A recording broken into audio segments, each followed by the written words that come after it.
Hi and welcome again. Let's look at potential energy. Now this is just in general. Now potential energy is one of the big types. We either have potential or kinetic. Effectively all energy can be in either one of those two forms. Now as with kinetic energy, potential energy can have different ways it presents itself. So what is potential energy? When people talk about you having potential, they mean that you have something that is yet to be used. So it's waiting to be used, but as yet you haven't found a way to use it effectively. So the same is due to energy. Sometimes energy is effectively hanging around waiting to be used. So its effect on things is not really evident. Now, often we say it's stored. So either one of those definitions for potential energy about it being stored or waiting to be used is fine, because that's basically what it is. So what forms does it take? Probably one of the most common ones is chemical potential energy. And we see chemical potential energy in things like food.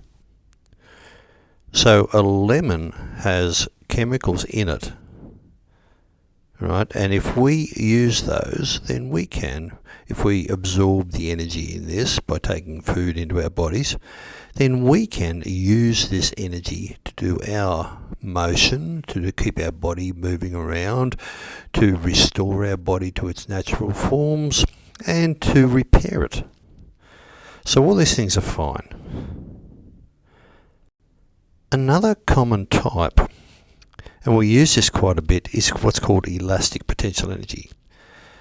So what happens is we change the shape or size of something, and the energy we put into it by doing this, by stretching it, in this case we're stretching this toy animation figure, and we're putting energy into it by doing this.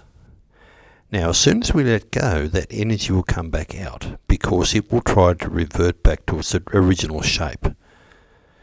So, elastic potential energy are in things like this stretchy toy, a bowstring. If you've got a bow and arrows, a bowstring, as we stretch it tight, gains extra energy, and it's called elastic potential. A rubber band or an elastic band, same. We also find it in springs. We know that springs like being in their normal form, and it might be this long here. If we then get to it and stretch it to this long, we are actually adding energy to it, because the spring is going to want to get back to the original length. And so we can say it's got elastic potential energy in it.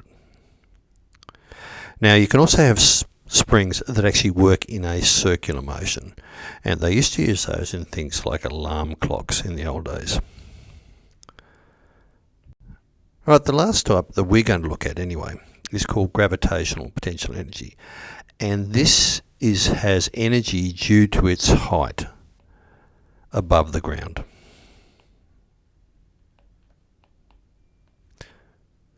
Now then, gravity will have an effect on it and try to drag it closer to the ground.